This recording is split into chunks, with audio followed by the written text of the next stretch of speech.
Bueno, Potrerillos es una presa de tipo CFRD. ¿Qué significa esto? Esas son siglas en inglés de Concrete Faced Rockfill Dams. Es decir, presa de materiales sueltos rocosos con cara de hormigón. ¿Qué significa esto? Que es una presa de materiales sueltos, ¿sí? Con una granulometría, es decir, un tamaño de tipo rocoso, no de tipo suelo, sino más bien un tamaño rocoso.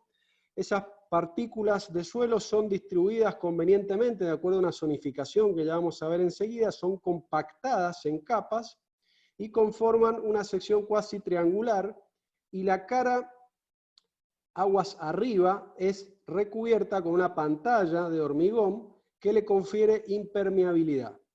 En cuanto a los tipos de presas, encontramos dos tipologías fundamentales de acuerdo a la forma de resistir el empuje hidrostático del agua.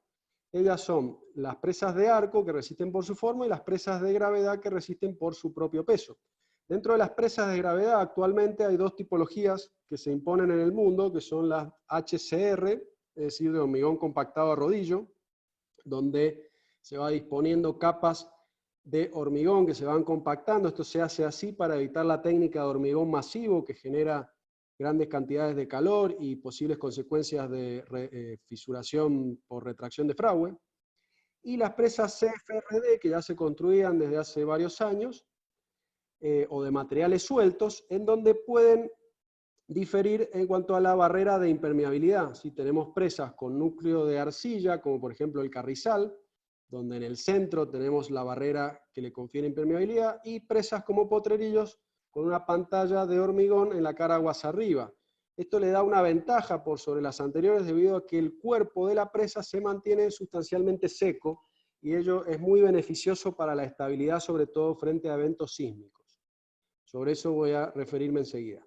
La altura de la presa es de 116 metros desde la base hasta el coronamiento. La longitud en el cierre, es decir, el ancho superior, es de 480 metros.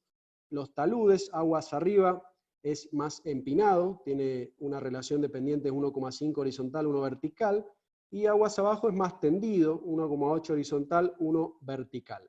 El volumen de material que se encuentra dentro de la presa es de 6,4 millones de metros cúbicos.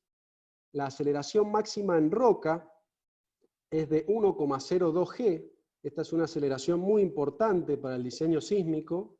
Enseguida les voy a hablar de eso, por eso no quiero demorarme demasiado ahora.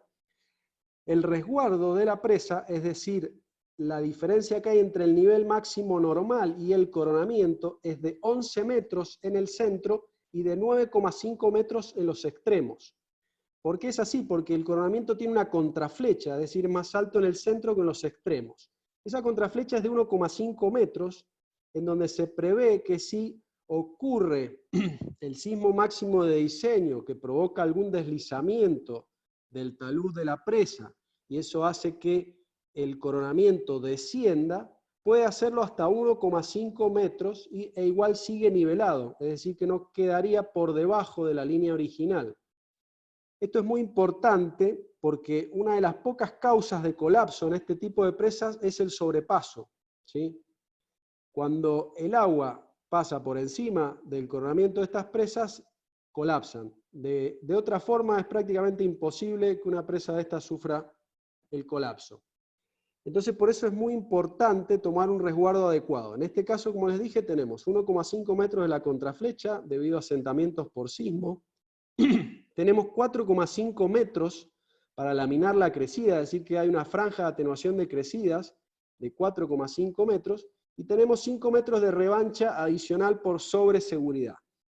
Esos 4,5 metros incluyen la laminación de la crecida máxima probable, sobre este tema también voy a volver enseguida, y también se ha considerado el oleaje del agua debido al efecto de los vientos, y también debido a un posible deslizamiento de un morro, por ejemplo, un talud del embalse, del perilago, que se deslice sobre el embalse, eso produzca una ola. Bueno, eso también está contemplado, pero no de manera concomitante, es decir, no se superponen simultáneamente el efecto hidrológico con el efecto de oleaje, sino debería ser aún mayor el resguardo, y también es poco probable que ocurra la crecida decamilenaria en conjunto con un viento sonda decamilenario, por así decirlo. Por eso es que entonces se estipularon para este proyecto 11 metros de resguardo, en realidad 9,5 metros en los estribos, 4,5 por laminación y 5 metros por motivos de sobreseguridad. Respecto al funcionamiento hidráulico, la presa cuenta con un cierre que está dado por la pantalla de hormigón y un muro colado, es decir, que ese cierre impermeable se prolonga hacia el paleocauce. En un río, sobre todo estos ríos de montaña, a través de los años se ha producido el arrastre de sedimentos que se han ido acumulando sobre el lecho. Entonces el lecho que nosotros vemos en superficie es un cúmulo de sedimentos, y por debajo, ¿sí?, tenemos lo que se denomina el subalvio, hasta llegar al cauce o lecho rocoso original del río, ¿sí?, o paleocauce o techo de roca. Entonces lo que se buscó con este muro colado es prolongar la impermeabilización hasta este sector. Ya lo vamos a ver en una imagen para que quede más claro. Adicionalmente a esta impermeabilización, la presa cuenta con un dren interno, ¿sí?, un dren subvertical chimenea, que luego confluye en una finger drain y un manto drenante, cuya finalidad es captar cualquier infiltración que pueda haber en la pantalla, tomarla rápidamente y derivarla hacia el pie de presa. Cuando digo dren, por ahí se imaginan un caño. Bueno, no es así, sino que son materiales rocosos con mayor permeabilidad, con una granulometría distinta, que se han colocado en ese sector, de manera tal que a partir de la ley de mínima energía en la conducción de agua, el agua se vea atraída por ese camino de menor dificultad y no siga atravesando el cuerpo de la presa. Por otro lado, hay una permeabilidad creciente en el sentido del flujo y también una ley de filtros que se cumple, es decir, que si el agua logra llegar al cuerpo, va a ser desalojada rápidamente, pero sin producir una migración de partículas que vulgarmente pincharían la presa, ¿sí? Todas estas medidas son con la finalidad de mantener el cuerpo seco. En los estribos, es decir, en los laterales de la presa, la pantalla se encastra, ¿sí?, se introduce en la roca a través de lo que se denominan plintos, y se han colocado sobre estos cerros, que en esta formación cacheuta es donde se emplazó la presa. La roca es de muy mala calidad, es una roca diaclasada, un granito diaclasado, es decir, muy fracturado. Entonces, para permitir la impermeabilización de los laterales y evitar que el agua ingrese por los cerros y se meta por detrás del espaldón de la presa, se colocaron inyecciones de impermeabilización. Y hacia aguas abajo también hay un sistema de drenaje con 2 galerías en la margen izquierda y una galería que conduce a la caverna en la margen derecha. Ya les voy a explicar qué es la caverna. Todo esto con la siguiente finalidad. El concepto fundamental para el diseño de presas es primero evitar que el agua ingrese, pero si no logro evitarlo, lo cual es lo más probable porque es muy difícil construir una estructura perfectamente impermeable, lo que tengo que lograr es que se pueda desalojar rápidamente esa agua a través de drenajes para aliviar de presiones a los macizos rocosos. Acá tenemos un esquema de la sección transversal de la presa. Podemos ver el coronamiento que se encuentra en la cota que vemos allí. Acá tenemos el nivel máximo maximorum, es decir, el que alcanzaría el agua en una crecida máxima, el nivel normal, el nivel mínimo que está en relación a la obra de toma y el nivel de fondo. Pero podemos observar en la sección de la presa cuasi triangular que tenemos la pantalla de hormigón armado, ¿sí? Luego hay un material con una alta compacidad que permite el apoyo de la pantalla, de tal manera que ésta no sufra grandes deformaciones. Y a continuación el dren subvertical, chimenea, ¿sí?, que va casi paralelo a la pantalla, y luego deriva acá en finger drains y un manto drenante hacia aguas abajo. Es decir, que cualquier corriente de agua que atraviese la pantalla, ya sea porque se dañe durante un sismo o por alguna infiltración a través de las juntas, va a ser conducida hasta el dren y luego va a ser rápidamente desalojada, ¿sí?, por el dren hacia abajo, manteniendo seco el cuerpo de la presa desde el eje de la presa hacia aguas abajo. Tenemos aquí el detalle de la conexión entre la pantalla y el muro colado. Existe una losa de pie, este es un sector bastante crítico, y este muro pared moldeada se prolonga hasta el paleocauce. Acá tenemos otro esquema. Para los proyectos de presas, los tipos de suelos se caracterizan con estas designaciones, 1A, 2A, 2B, 3A, 4A, 3B. Ellas refieren a una granulometría específica, a una permeabilidad específica, a una ley de filtros particular, y se colocan convenientemente cuando se construye la presa, como les decía, colocando estos materiales y compactándolos por capas, se colocan de una manera que asegure el diseño que queremos lograr. Entonces tenemos la pantalla, tenemos el material 2B, que es el que les decía de compacidad elevada, tenemos el espaldón aguas arriba, el dren, que es el 4A, ¿sí? Que tiene 4 metros de ancho este dren. Acá tenemos esta esquina y acá comienzan los finger drain inferiores y el manto drenante hacia el pie de presa, por donde va a salir el agua de cualquier filtración. Y tenemos el espaldón aguas abajo, 3B, que es el que queremos que se mantenga sustancialmente seco. En este sector, donde convergen la pantalla con la losa de pie y el muro colado, hay un material fino autosellante, cuya finalidad es que cualquier ingreso de agua que se produzca allí, o cualquier movimiento que exista, este material sellante ingrese y vuelva a bloquear el paso del agua en ese sector. Esto recordemos que está bajo en el fondo del embalse, ¿sí? Acá podemos ver una imagen del muro colado, ¿sí? Esto está visto de frente desde aguas arriba de la presa. Entonces tenemos a la izquierda la margen izquierda y a la derecha la margen derecha. Podemos ver que en el sector izquierdo del valle hay un paleocauce muy profundo de aproximadamente 60 metros, mientras que en el sector derecho tenemos aproximadamente 15 o 20 metros de profundidad. Por encima de este sector sombreado, que es el muro colado, tendríamos la presa propiamente dicha. La construcción de este muro tiene 80 centímetros de espesor. Olvidé decirles recién que la pantalla tiene 30 centímetros de espesor en la zona superior y 60 en la inferior, es de hormigón armado y está construida en varias losas, separadas por juntas. El muro colado tiene 80 centímetros de ancho, y cuando se construye este muro, la parte inferior, ¿sí? Todo esto se hace con almejas, la parte inferior tiene hormigón plástico, la parte intermedia hormigón simple y la superior hormigón armado, y hay zonas de muy difícil impermeabilización, que son esas que aparecen sombreadas más oscuras, debido a que trabajando esas profundidades y por las características del aluvión, uno muchas veces no sabe si ha llegado al techo de roca, al paleocauce propiamente dicho, o si está tocando un bochón, una roca grande, que cree que es el paleocauce, pero no lo es.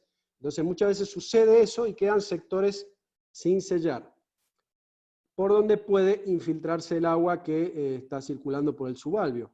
Ello no es en realidad un problema, de hecho existen presas que no tienen directamente una pared moldeada o muro colado, porque la finalidad principal de este muro no es ser una barrera totalmente estanca, sino alargar las líneas de corriente del flujo de agua y de esa manera debilitar el escurrimiento por debajo de la presa, ¿sí? No solamente para mantener la fundación lo más seca posible, sino también para evitar algún efecto de supresión debajo del cuerpo de la presa. Acá en el centro vemos un esquema isométrico, es decir, una vista en 3 dimensiones. Tenemos la pantalla, la losa de pie horizontal y lo que es el muro colado, rellenando todo el valle del paleocauce. Y acá a la derecha tenemos un esquema de la articulación entre la pantalla, la losa de pie y el muro colado. Todo esto está instrumentado con triaxiales que permiten medir los movimientos de esa junta. Sobre eso me voy a referir al final cuando veamos la parte de la ocultación. Pasemos ahora a los aspectos sísmicos. Como les dije recién, la presa tiene una aceleración máxima de diseño de 1,02 G. Un G es la aceleración de la gravedad. Este es un valor muy, pero muy conservador, muy elevado, y para que tomen referencia de ello, les comento que, por ejemplo, la mayoría de las edificaciones que se construyen en el Gran Mendoza consideran como aceleración máxima en roca alrededor de entre 0,3 y 0,4 G. Acá estamos hablando de casi 3 veces más. Por otro lado, respecto a la magnitud del terremoto probable en el diseño, se consideró uno de 7,7 grados en la escala de Richter. La escala de Richter es una escala que mide la liberación de energía que puede tener un evento. Este evento no ha sido registrado por lo menos desde que habitamos en este lugar, debido a que el máximo del cual se tiene registro, no a través de una medición instrumental, sino por una determinación equivalente, que fue el terremoto de 1861, que destruyó 2/3 partes de la ciudad, ese sismo se estima que tuvo una magnitud de 7,2 en la escala de Richter. Acá estamos hablando de 7,7, y como la escala es logarítmica, sería prácticamente 3 veces más energía la que se puede liberar en el sismo de diseño que se utilizó para esta presa. Los sismos, haciendo una breve introducción, pueden ser básicamente, primero respecto al mecanismo que genera los terremotos, está explicado a través de la tectónica de placas, es decir, que las placas, la corteza terrestre está flotando, entre comillas, en el manto, ¿sí? Existen corrientes convectivas entre la corteza, que está más fría, y el núcleo, que está mucho más caliente, y esas corrientes convectivas hacen que las placas entren en movimiento y se muevan unas contra otras, juntando presión que en un determinado momento se libera.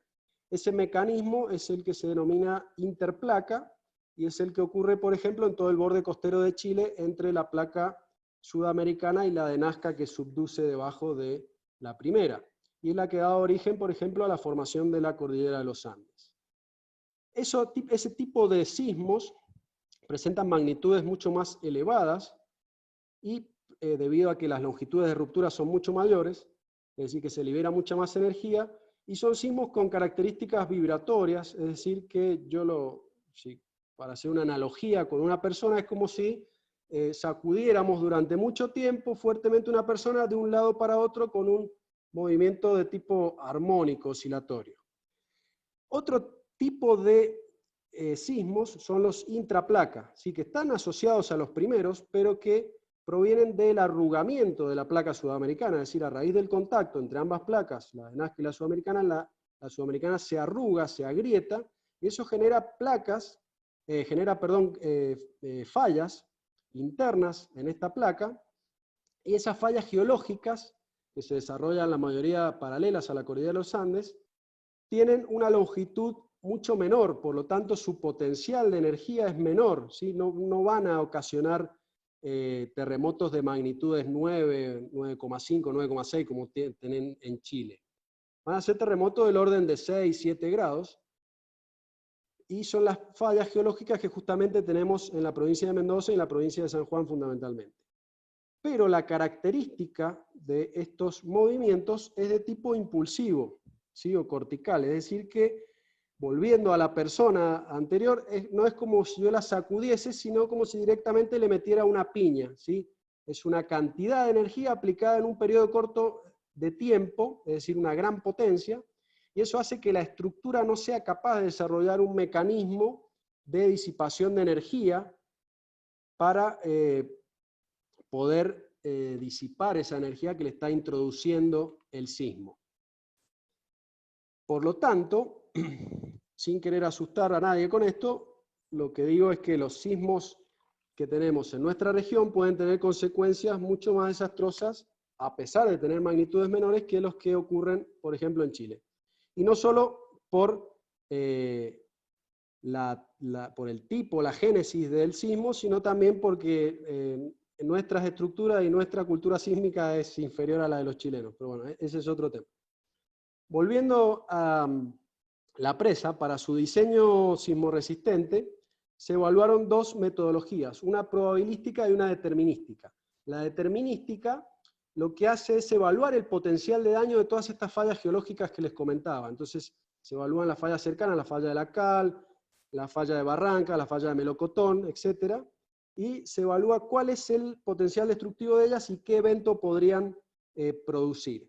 Y por otro lado está el método probabilístico, que a partir de los registros con los que se cuenta, que no son muchos, porque la instrumentación sísmica hace pocos años que se utiliza, lo que se hace es tener una base de registros y a partir de una distribución de frecuencias y un tiempo de retorno que es la probabilidad de que se produzca de igual forma durante un periodo de tiempo un evento de una determinada magnitud, mientras este periodo de retorno es más alto, implica que la probabilidad de ese evento va a ser menor, pero la magnitud mayor, o sea, un evento de determinada magnitud que puede producirse durante ese periodo.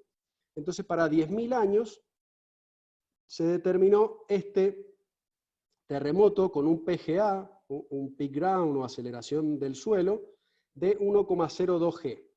Y lo que se hizo fue tomar el acelerograma, que es este que aparece acá abajo. Un acelerograma es un diagrama que me permite observar la distribución de la aceleración en el tiempo.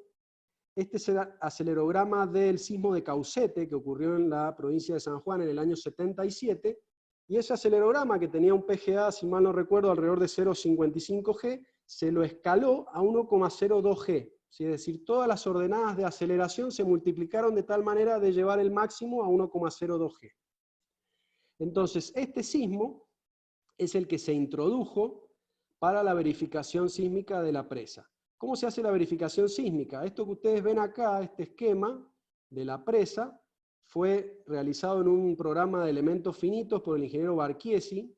Esto se realizó hace 2 años, ¿sí? Pero en realidad originalmente hay 2 estudios previos de la verificación de la estabilidad de la presa, uno durante el proyecto y otro posterior a raíz de la controversia por la ejecución del terraplén y los suelos finos en fundación, que si a alguno le interesa al final de la conferencia me detengo sobre eso, ahora no quiero perder más tiempo.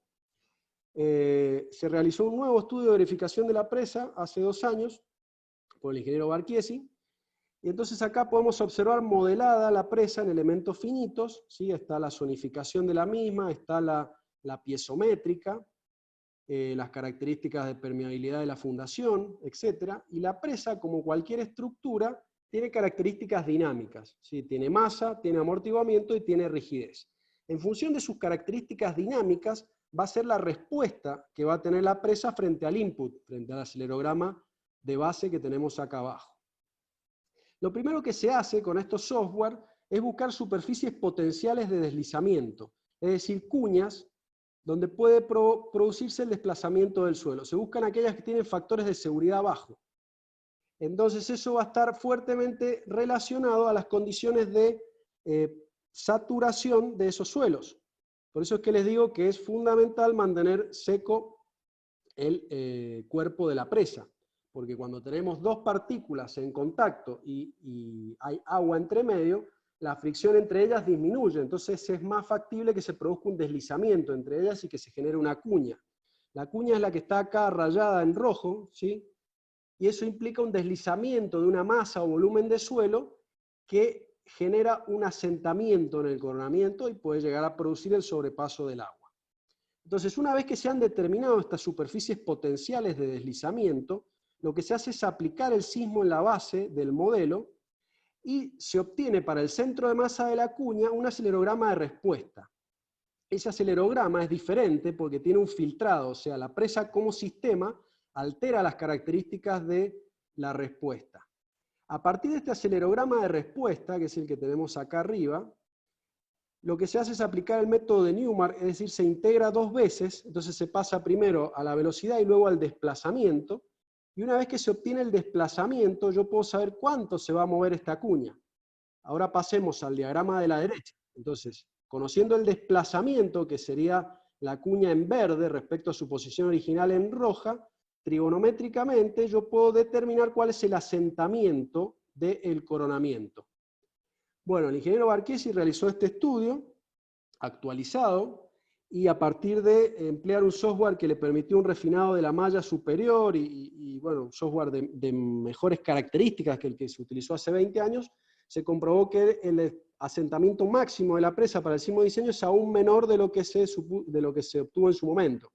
Originalmente estaba en el orden de 1,2 metros y ahora está alrededor de 0,6 metros, o sea, 60 centímetros. Recordemos que en la revancha, en la contraflecha del coronamiento, se han considerado 1,5 metros, o sea que estamos muy por debajo de lo que podría llegar a producirse para el sismo máximo de diseño.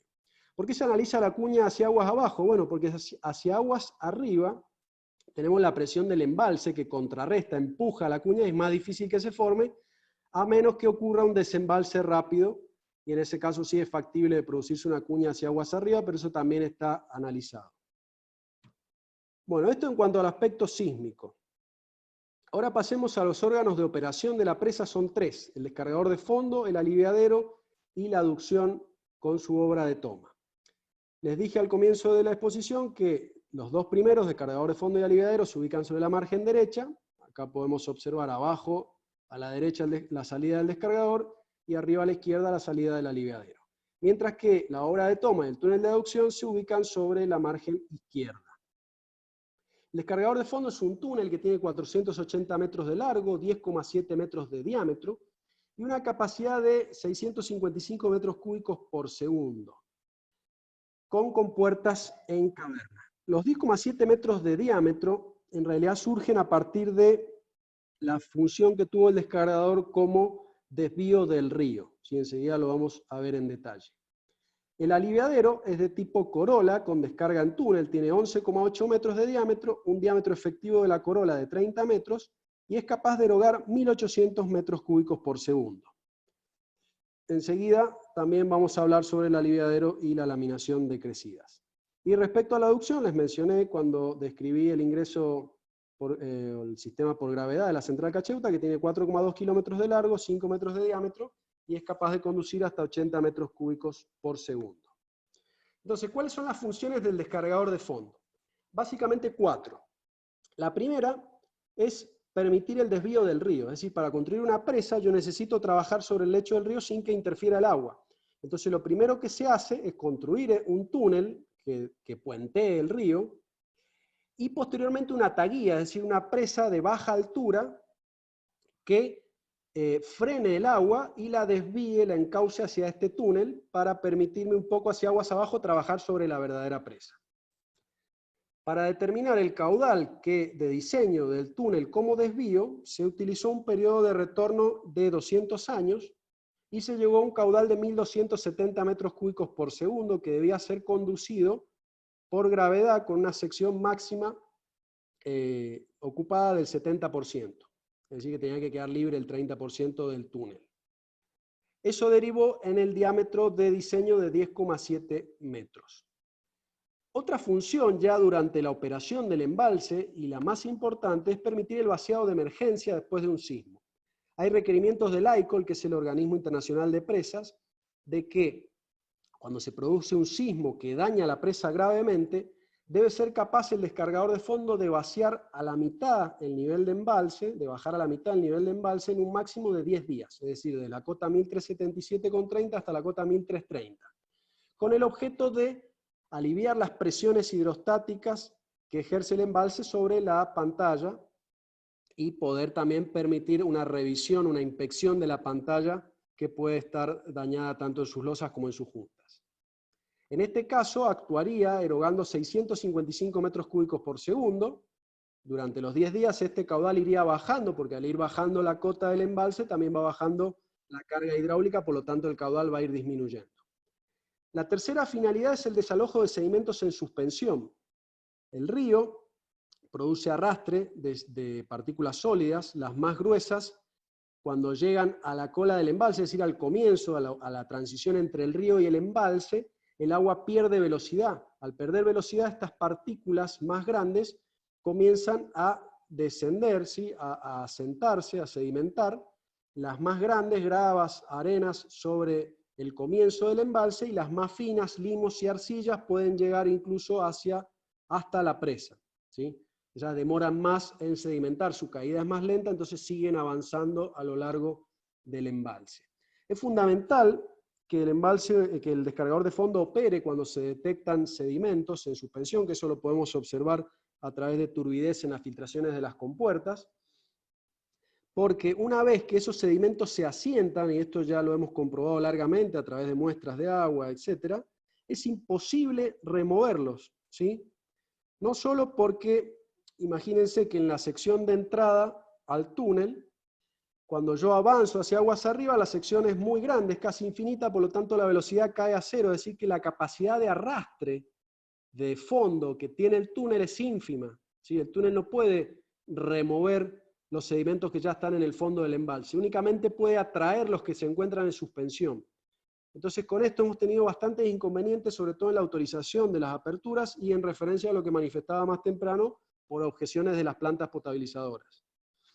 Eso ha hecho que gran parte de los aluviones se transformen en sedimentos que luego en las batimetrías que hacemos para verificar la capacidad del embalse nos dan que el embalse tiene un atarquinamiento importante y que hemos perdido capacidad de volumen de embalse.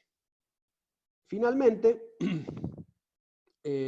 la finalidad última, también una de las 4 funciones, no tan importante, pero también es fundamental para operar el embalse, es poder erogar caudales complementarios. Para ello, el descargador de fondo cuenta con una válvula de chorro hueco para pequeños caudales, hasta 20 metros cúbicos por segundo, y las 2 compuertas sector, enseguida vamos a ver imágenes, que me permiten regular caudales y erogar por allí. Por ejemplo, si la pauta del DGI es superior a los 80 metros cúbicos que se pueden turbinar, puedo erogar el excedente por el descargador de fondo.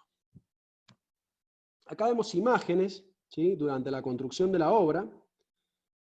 Tenemos la presa ya construida, la pantalla todavía en ejecución. Acá puede verse la ataguía, ¿sí?, esa presa de baja altura que les decía. Y acá pueden ver la embocadura del descargador de fondo, ¿sí?, donde tiene esas torres de aireación, y el agua del río está siendo desviada por este túnel. En la foto central podemos ver atrás la presa todavía en construcción, es una etapa anterior a la foto que les mencioné recién. Vemos la embocadura del túnel, los 2 vanos y la torre de aireación. Y en la foto de la derecha también se observa lo mismo, la presa en construcción, la ataguía, y allí abajo, a la derecha atrás, la embocadura para el acceso al túnel del descargador de fondo. Pero en la foto de la izquierda allí se ven unas tapas de hormigón. Bueno, esa es la toma de medio fondo, que está prevista su apertura en caso que se obstruya la toma de fondo. Es como una T, enseguida les voy a mostrar el esquema del túnel. Entonces aquí tenemos un plano donde vemos la presa desde arriba, vemos el ingreso del túnel del descargador de fondo, tenemos el ingreso y el egreso con esas 2 flechas, y podemos ver que aparece acá la toma de medio fondo, y más adelante tenemos la caverna de compuertas. Aquí a la derecha está la sección transversal del túnel, que tiene 10,7 metros de diámetro y 70 centímetros de espesor. Este recubrimiento es de hormigón armado, y también el túnel está fortificado con anclajes para dotarlo de una mayor estabilidad geotécnica. Acá podemos ver un perfil longitudinal. Entonces tenemos el ingreso del túnel del lado izquierdo. Si avanzamos tenemos la toma de medio fondo, que es como una T que les mencionaba. En caso que se tape acá el ingreso, está previsto cerrar esta toma y abrir la toma de medio fondo para que pueda seguir en funcionamiento.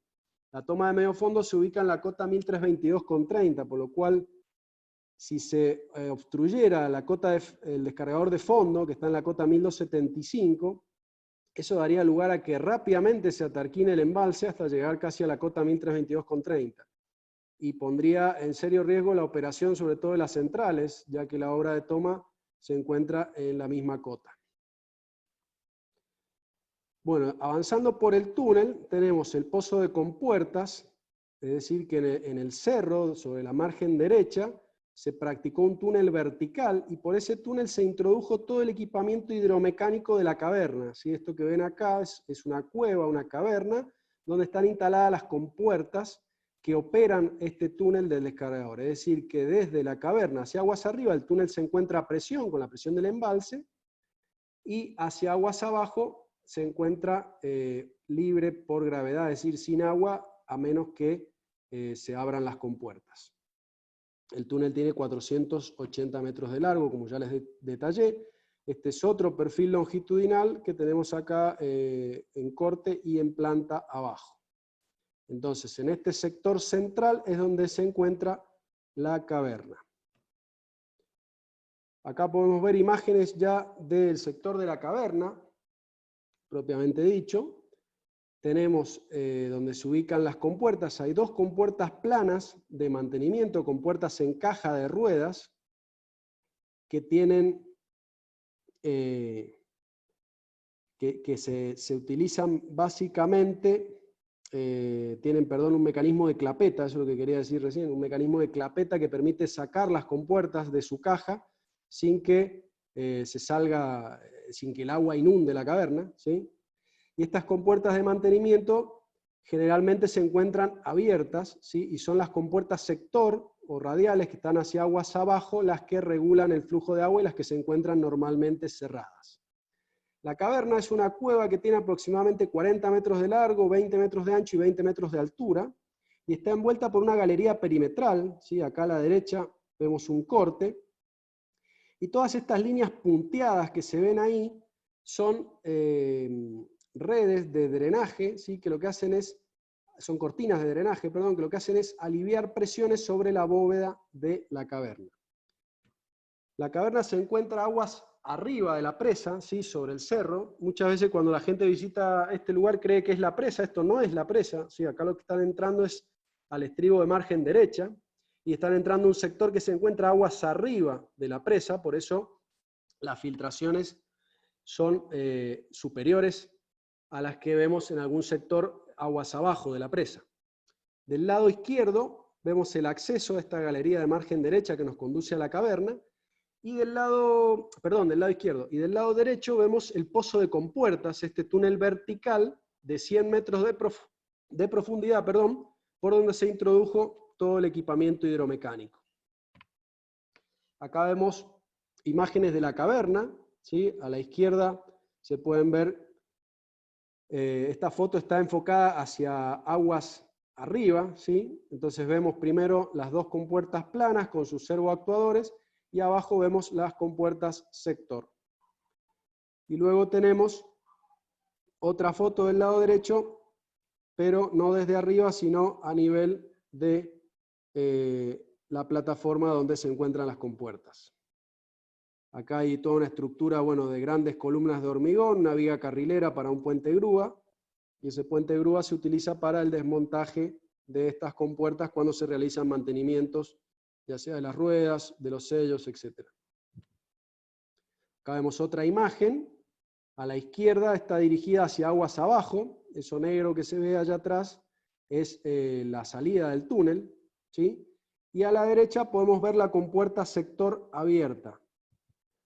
Acá en las siguientes imágenes vemos durante una operación de mantenimiento de la compuerta plana, vemos la compuerta plana fuera de la caja, ¿sí? Para que tengan una idea del tamaño, tiene 2,5 metros de ancho y tiene 5 metros de altura, ¿sí? Se divide en dos vanos el túnel. El túnel tiene una sola sección de 10,7 metros y al llegar a la caverna se divide en dos vanos. Ahí pueden ver las ruedas de la compuerta en la imagen central, y acá en la imagen de la derecha está colocada la compuerta, ahí estoy yo metido, y detrás de esa compuerta está toda la presión del embalse, ¿sí? Alrededor de 100 metros de columna de agua o 10 kilos por centímetro cuadrado de presión. Bueno, acá vemos del lado izquierdo una imagen que apunta hacia aguas arriba, vemos esta pila divisoria, las dos compuertas, hay unos orificios inferiores que son aireadores que introducen agua para evitar la cavitación, para separar la lámina, despegarla del piso de hormigón y evitar que se dañe.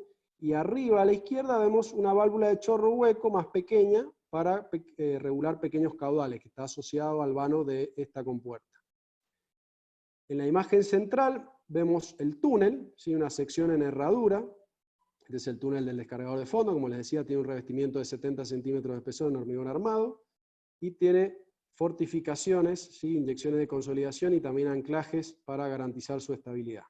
Y en la foto de la derecha vemos la salida del túnel con un pequeño salto de esquí para direccionar el chorro de agua hacia un cuenco, una laguna que se encuentra a la salida. Acá podemos ver una imagen del descargador en operación, y tenemos un esquema simbólico de lo que ocurre cuando se hace una mala gestión de los sedimentos, es decir, cuando no se opera el descargador de fondo, se va produciendo la sedimentación de estos materiales en suspensión y el atarquinamiento que me resta capacidad útil del embalse. Les voy a mostrar un video del descargador de fondo en operación.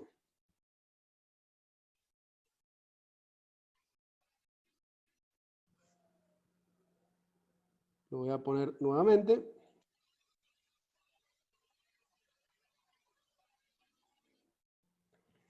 Bueno, acá está erogando alrededor de 15 metros cúbicos por segundo. Pueden ver el color marrón del agua. Eso indica que hay mucha presencia de sedimento en suspensión. Imaginen lo que sería el descargador erogando 655 metros cúbicos por segundo, ¿sí? Si estos son solamente 15. Aún no se ha erogado esa cantidad de agua nunca. Bueno, pasemos ahora al aliviadero. El aliviadero es otro órgano de operación de seguridad fundamental.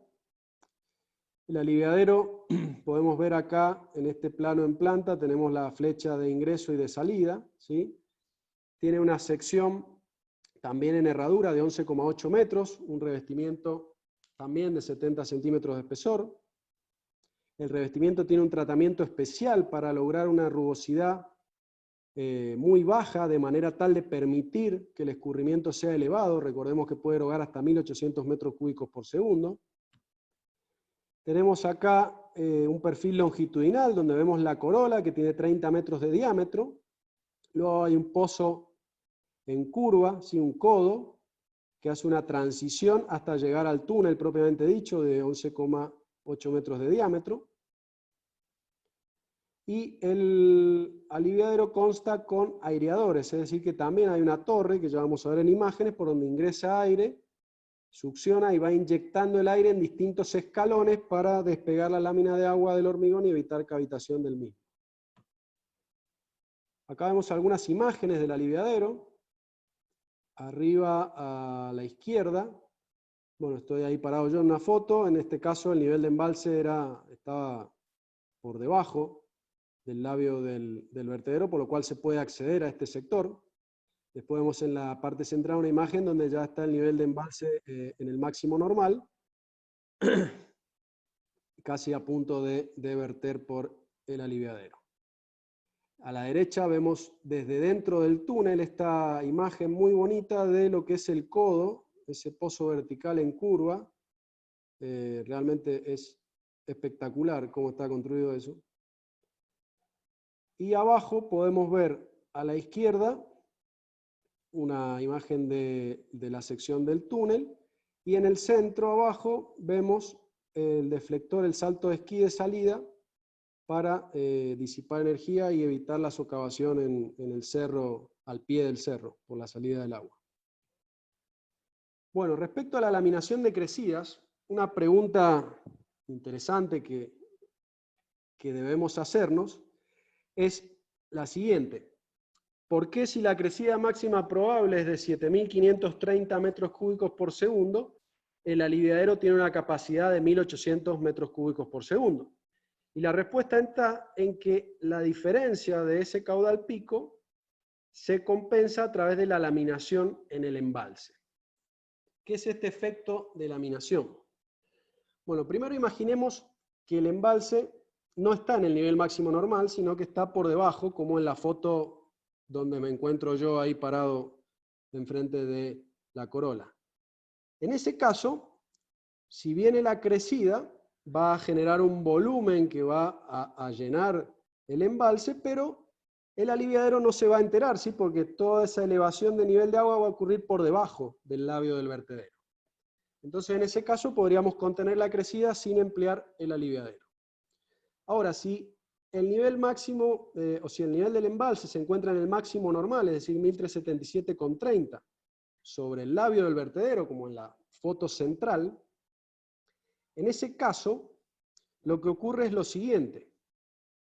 Va a producirse un efecto de almacenamiento, es decir, va a elevarse el nivel del embalse, y esa elevación se va a traducir en un área de inundación mayor, que me va a posibilitar generar un volumen temporal mayor. El volumen de agua que va a entrar y el que va a salir va a ser el mismo. Lo que va a ocurrir es que su distribución en el tiempo va a ser diferente. Entonces eso es lo que se logra, ese es el efecto laminador. Es bajar el caudal pico y alargar el tiempo de escurrimiento.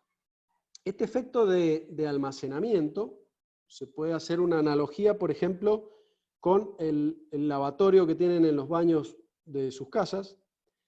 Ustedes imaginen que el aliviadero es el desagüe, ¿sí? El orificio de desagüe tiene una capacidad limitada para erogar agua, y en caso que yo vierta, por ejemplo, un balde con agua en ese lavatorio, lo que va a suceder es que comienza a incrementarse el nivel de agua, es decir, hay un almacenamiento temporal en el lavatorio. Yo le eché de golpe ese balde de agua, es decir, apliqué una cantidad, un pico de caudal importante, o sea, tiré un volumen grande de agua en un periodo corto de tiempo, es decir, apliqué un caudal pico elevado, se genera un volumen de almacenamiento en el lavatorio y poco a poco el desagüe va erogando esa agua que está almacenada, ¿sí? Con un caudal menor de erogación, con un caudal de salida menor, pero durante un periodo de tiempo mucho más largo que el que me llevó a mí verter ese balde en el lavatorio. Bueno, hagamos de cuenta que el lavatorio es el embalse y que el orificio de desagüe de salida es el aliviadero y que el balde es el aluvión, ¿sí? Entonces lo que ocurre es que, si vemos acá esta imagen, este gráfico que está a la izquierda abajo, tenemos dos hidrogramas. Un hidrograma es un gráfico que me indica la distribución del caudal en el tiempo. Entonces tengo en abscisas el tiempo y en ordenadas el caudal. Yo tengo el hidrograma de la crecida, que es el que figura acá como hidrograma natural. Entonces ese hidrograma tiene un pico elevado y un tiempo de concentración pequeño. Entonces todo lo que aparece por arriba del hidrograma laminado es el volumen que se almacena. O sea, comienza a entrar la crecida en el embalse y a su vez comienza poco a poco a cargarse, a tener una carga hidráulica el aliviadero y va erogando una cantidad de agua pequeña. Hasta que llega el punto de la confluencia, ¿sí? Donde se cruzan las dos curvas. En ese momento va a comenzar ese volumen de almacenamiento a vaciarse, ¿sí? Porque ya la capacidad que tiene de erogación el aliviadero por su carga hidráulica es superior al caudal que está ingresando por el río. ¿Sí? Entonces podemos ver el hidrograma de la avenida, que está acá en azul arriba, con un pico grande y en un tiempo más pequeño, y el hidrograma laminado más amesetado, ¿sí? Regulado, que es el objeto de las presas también, yo les mencioné, atenuar crecidas, amortiguar las crecidas, que va a tener un caudal pico menor y un tiempo mayor. Pero el volumen, es decir, el área debajo de las dos curvas, es exactamente el mismo. Entonces, salvando las escalas, esta gráfica azul de hidrograma de avenida tendría un pico de 7.530 metros cúbicos por segundo, y vuelvo a repetir, no esta escala, y esta otra gráfica roja del hidrograma laminado tendría un pico de 1.800 metros cúbicos por segundo. Entonces ahí es donde uno comprende por qué la capacidad de erogación del aliviadero es menor a la de la crecida, ¿sí? Cuando se plantea el modelo de la crecida de diseño, se evaluó que para la carga hidráulica que puede aparecer sobre el aliviadero, para estos 4,5 metros de revancha, el aliviadero nunca va a erogar más de 1.800 metros cúbicos por segundo. De hecho, el aliviadero es capaz de erogar, vertiendo en estado de erogación libre, es decir, siendo controlado por la corola, por el labio, hasta 2.200. Luego comienza a trabajar sumergido, y eso es peligroso porque la variación de caudal ya responde para incrementos grandes de la carga hidráulica. Entonces se vuelve incontrolable esa carga sobre el aliviadero y puede producirse una revancha un sobrepaso respecto a la revancha que se ha previsto hasta el coronamiento de la presa. Pero vuelvo a repetir, para los cálculos que se hicieron en base a la crecida máxima probable de Camilenaria y para la capacidad que tiene el aliviadero, nunca se va a tener más de 4,5 metros de carga hidráulica, lo cual está perfectamente contemplado en el resguardo total de la presa para evitar el sobrepaso sobre el coronamiento. Bien, acá vemos algunas imágenes de nuevo del aliviadero, y acá tenemos a la derecha una imagen de la presa que está en un nivel máximo, el nivel de embalse está por debajo del máximo. Acá se ve una marca sobre la presa del nivel máximo normal, y respecto a esa marca es donde nosotros tenemos 11 metros hasta el centro del coronamiento y 9,5 metros hasta los extremos. Acá sí se puede apreciar más claramente esa contraflecha. Bueno, por último, para cerrar, voy a hablar rápidamente de lo que es la auscultación de la presa. La auscultación es el monitoreo de las variables de comportamiento de la presa. ¿Sí? Cuando ustedes van al médico, el médico les coloca un estetoscopio y los ausculta, es decir, escucha sus síntomas y en base a la evaluación de esos síntomas les da un diagnóstico. Bueno, un concepto similar se utiliza para las estructuras civiles. Hay una serie de instrumentos y hay una inspección visual que permiten diagnosticar el estado de la obra. ¿Con qué finalidad? Para seguir la evolución del comportamiento, para prever anomalías, para tomar medidas correctivas. ¿Qué parámetros se miden? Deformaciones, asentamientos, apertura y cierre de las juntas de la pantalla, presiones en distintos lugares de la presa, niveles de agua, caudales de filtración, presión atmosférica, temperaturas, etc. ¿Cuáles son los sectores que se auscultan? La fundación de la presa, el cuerpo, la pantalla, el muro colado, pared moldeada, las galerías de drenaje, la caverna de compuertas. ¿Y qué instrumentos se utilizan? Bueno, piezómetros para medir la presión, freatímetros para medir el nivel freático, acelerógrafos, acelerómetros y sismoscopios para el registro sísmico. En el cuerpo de la presa también hay asentímetros para medir los asentamientos que van sucediendo, celdas de presión para ver la presión detrás de la pantalla, reglas linimétricas, medidores triaxiales de deformación entre las juntas de la pantalla contra el plinto, la pantalla contra la losa de pie, medidores uniaxiales entre las juntas de la pantalla, clinómetros que miden la inclinación del muro colado, etcétera. Una serie de instrumentos que me permiten, bueno, aforadores para medir los caudales de filtración, me permiten medir y diagnosticar y prever cualquier posible anomalía en el comportamiento de la presa. La mayoría de estos instrumentos son de cuerda vibrante. ¿Qué significa que sean de cuerda vibrante? Bueno, son como por ejemplo en el caso de los piezómetros en particular, es como si fuera un micrófono, tiene una membrana, esa membrana se mueve con las variaciones de presión y eso está conectado a una cuerda, ¿sí?, cuya tensión está en función de la presión que se ejerce sobre esta membrana.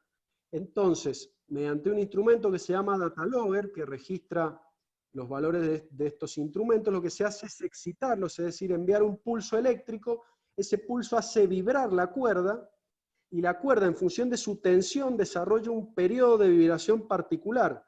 El instrumento mide ese periodo de vibración, o esa frecuencia de oscilación, y ese periodo o frecuencia está relacionado con la tensión de la cuerda e indirectamente con el valor de la presión que está registrando ese instrumento. Acá vemos distintas secciones de auscultación que tiene la presa, ¿sí? De derecha a izquierda tenemos la sección A, B, C, D, E1, F y G. Se pueden observar acá arriba las designaciones de esas secciones. Y sobre cada una de esas secciones tenemos instalados instrumentos. Entonces en la sección E, por ejemplo, estos puntos negros que se ven acá son piezómetros. Entonces hay piezómetros detrás de la pantalla, hay piezómetros dentro del dren, hay piezómetros en el espaldón aguas abajo, hay piezómetros en el sector de fundación, etc. Entonces pueden ir monitoreando y calcular piezométricas para distintas secciones de la presa. Respecto a los piezómetros, ya expliqué recién lo que significa que sean de cuerda vibrante. El objeto es medir las presiones de agua en el cuerpo de la presa, en la fundación, en las márgenes, en los contactos del relleno con la roca.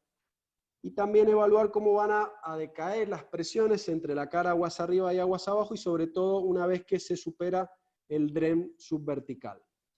Hay en total 92 piezómetros y 7 secciones de auscultación. Este gráfico que observan acá es un gráfico que se incluye en un informe mensual de auscultación que todos los meses se remite a la autoridad de aplicación. En azul, arriba, vemos la variación del nivel de embalse. Ahí se puede observar claramente cada uno de los años hidrológicos, cómo el embalse baja de nivel y vuelve a subir, baja y vuelve a subir, lo que les comentaba al principio. Y abajo podemos ver la fluctuación de los distintos piezómetros que tienen una variación fuertemente relacionada con el nivel de embalse. Cuando sube el nivel de embalse, aumentan las presiones en el interior de la presa, y cuando baja el nivel, por supuesto, descienden. Acá vemos graficada una sección transversal, ¿sí? En donde se puede observar que, por ejemplo, en los piezómetros que están detrás de la pantalla no hay presión. Ello nos indica que no existe entonces filtraciones a través de la pantalla. Y acá podemos ver a la derecha cómo en la fundación las presiones van decayendo a medida que avanzamos hacia aguas abajo.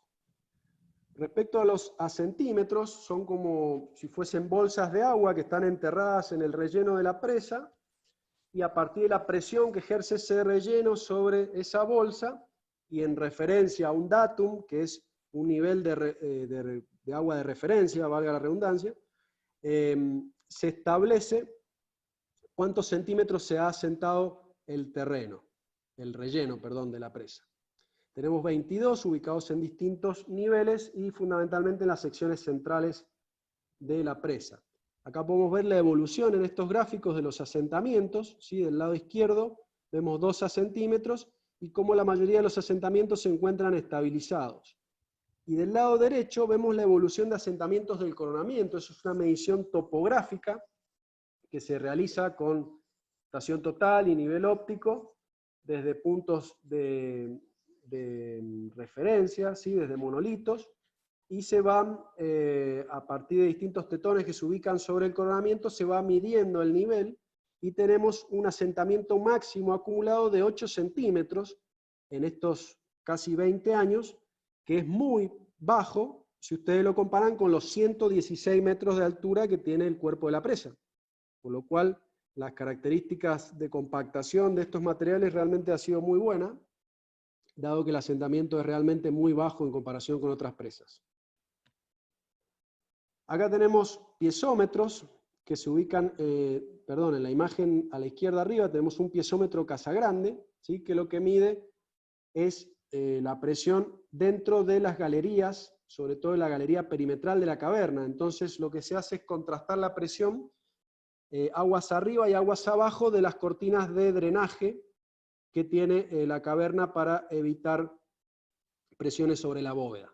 Arriba a la derecha vemos una cinta extensométrica. Con esta cinta se hace convergencia, es decir, hay distintos puntos que se encuentran en el perímetro de la caverna, ¿sí? La zona superior es la bóveda, los laterales son los hastiales, y el frente y la parte trasera son los tímpanos. Entonces tenemos distintos puntos y se tiran diagonales, es decir, se miden distancias cruzadas en diagonal con esta cinta y se va detectando la variación, ¿sí? Que es muy pequeña, es ínfima, estamos hablando de décimas de milímetro, y de esa manera podemos corroborar los movimientos que experimenta la caverna, que también están asociados al nivel de embalse. Recordemos que la caverna, vuelvo a reiterar, no es parte de la presa, sino que es donde se alojan las compuertas del túnel de descargador de fondo y se encuentra aguas arriba de la presa, es decir, que está sumergida, es una caverna en submarino, también se llama. Está más expuesta al embalse que si estuviese aguas abajo de la presa. Acá abajo en esta imagen vemos un pozo freatimétrico, y eso es una cinta freatimétrica que se introduce, está graduada, y una vez que hace contacto con el agua suena un pitido, y eso permite medir a qué profundidad se encuentra el agua desde el nivel de referencia donde está la boca del pozo. Y permite inferir entonces el nivel freático al pie de la presa. Acá vemos una imagen desde aguas abajo de la presa. Tenemos distintas casetas de ocultación, ¿sí? Y acá vemos en el interior de esas casetas, del lado derecho, un multiplexor, es decir, acá llegan los cables donde se conectan todos los instrumentos, y de allí van a un data logger, o un registrador que toma esos datos y diariamente por fibra óptica los envía a la oficina técnica que se encuentra en la Central Álvarez Condarco para poder realizar las tareas de ocultación. Acá abajo a la izquierda vemos un tablero donde manualmente se pueden tomar esas lecturas, y abajo a la derecha vemos los registradores portátiles. El amarillo es el data logger, y después tenemos otros registradores que se emplean para otro tipo de instrumentos. Respecto al instrumental sísmico, en esta imagen podemos observar una caja negra, que es un acelerómetro mecánico de máxima, La caja azul es un acelerógrafo digital que me permite en las 3 direcciones medir las aceleraciones en tiempo real. Y esta carcasa cilíndrica, dentro de ella se encuentra un sismoscopio tipo Wilmut, que sobre un vidrio ahumado a través de una aguja va dibujando los desplazamientos que se producen durante un sismo, y a partir de esa lectura se puede inferir el coeficiente sísmico máximo de ese evento. Esquemáticamente tenemos 4 acelerógrafos o acelerómetros digitales. Uno de ellos se ubica en la roca, es decir, en el ingreso de la galería de margen derecha, nos permite conocer la aceleración en roca, y 3 de ellos a distintas alturas en la presa, la caseta 1, la 7 que está a una altura intermedia y la 9 en el coronamiento. Entonces lo que se observa es que existe una amplificación dinámica, es decir, la presa, recordemos que tiene 116 metros de altura, es como si fuese un edificio, entonces amplifica las aceleraciones en altura, en los pisos superiores, en este caso en la caseta 9, en la zona superior de la presa, las aceleraciones son superiores, y también están muy influenciadas por el movimiento convectivo del agua en este sector del embalse. Puede verse en el gráfico de abajo, en amarillo, la aceleración base que tenemos en la roca, y luego cómo se amplifica sobre todo en la caseta del coronamiento, como ese acelerómetro registra siempre aceleraciones más grandes que el resto. Respecto al aforo, o medición de caudales, tenemos aforadores de placa y aforadores de sección crítica, que lo que hacen es generar un régimen laminar, de tal manera que al medir una sección crítica, yo pueda asociarla a el caudal que está pasando por el aforador. Este que ven abajo es el aforador de pie de presa, que tiene alrededor de entre 250 y 300 litros por segundo de filtración de pie de presa. Es realmente un caudal bajo para el tamaño de la presa y del embalse. Y podemos ver del lado izquierdo la variación del caudal respecto al nivel de embalse. Fíjense que también hay una correlación. Prácticamente todas las variables que se miden tienen correlación con el nivel de embalse, excepto la apertura y cierre de juntas, que tienen correlación con las condiciones de temperatura, ¿sí? Las dilataciones y contracciones, producto de las variaciones térmicas, son las que hacen modificar la apertura y cierre de las juntas de la pantalla. Pero la mayoría de los parámetros que se monitorean, fundamentalmente piezómetros y aforo de caudales, están en relación directa con el nivel de embalse. Una carga hidráulica mayor provoca mayores filtraciones y mayores presiones. Por último, una tarea muy importante es la batimetría. La batimetría consiste en medir a través de una sonda, una ecosonda, que se coloca en una lancha, como se observa ahí en la imagen.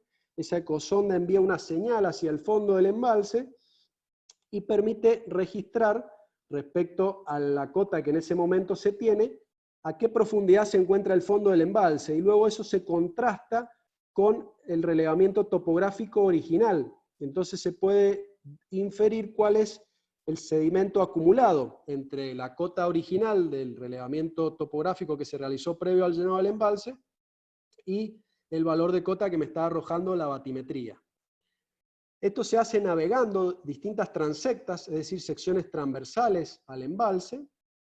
Esta ecosonda va midiendo, va tirando varias, va registrando varias mediciones por segundo a medida que avanza la lancha, y eso nos permite sacar un perfil de cada sección, y luego a través del método de áreas medias, entre dos secciones, conociendo la distancia entre ellas y conociendo la sección, yo puedo ir determinando los volúmenes y de esa manera conocer el volumen total del embalse. Y acá, por ejemplo, a la izquierda tenemos en distintos colores las curvas de nivel, ¿sí?, del fondo respecto a la condición de sedimentación.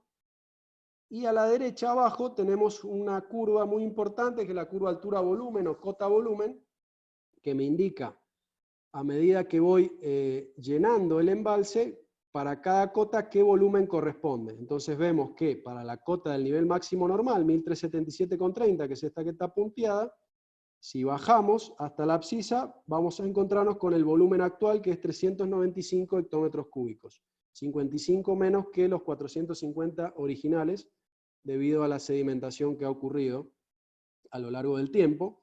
Y no lo mencioné esto recién, pero parte de esta sedimentación ha ocurrido también a partir de cauces laterales al embalse, no solo por el río Mendoza. Originalmente se consideró en el proyecto 6 hectómetros cúbicos por año de aporte de sedimento del río Mendoza. Si nos guiamos por esa estimación, estamos por debajo, en función de la cantidad de años de operación que tiene el embalse.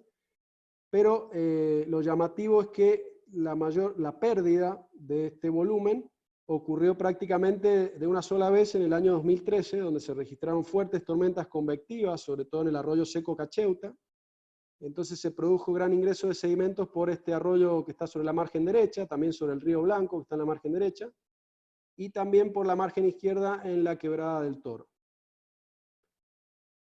Estas batimetrías se realizan cada 4 años en forma completa y se realizan todos los años en forma localizada en la embocadura del descargador de fondo para ver en qué estado se encuentra la altura de sedimento frente a la embocadura del túnel.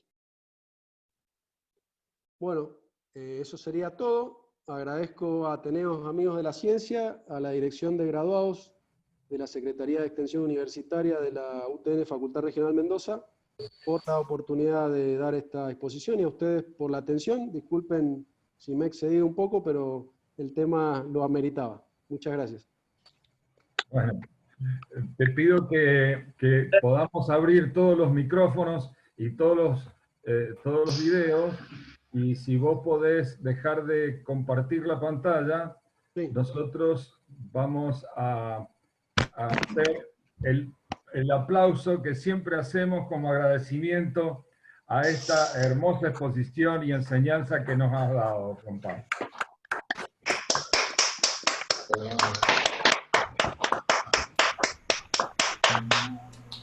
muchas gracias a ustedes. Para mí es un honor que colegas tan experimentados como ustedes se detengan a aplaudirme. Muchas gracias. Si bien supongo que van a haber muchísimas preguntas, no quiero dejar de agradecer a Miguel y todo el equipo del CEREDETEC que nos han apoyado y nos han brindado todas estas charlas, exposiciones muy lindas. Por otra parte, también nosotros siempre pensamos que la tarea del docente es una hermosa tarea y nos permite conocer para poder brindar el conocimiento. Y un poco lo considero similar a lo que nos explicó Juan Pablo, porque si en la medida en que el agua se estanca y no corre de alguna manera, se pudre. Y también puede pasar lo mismo con el conocimiento. Es mejor cuando lo podemos brindar, compartirlo y que llegue a toda la sociedad nuestra que necesita mucha educación.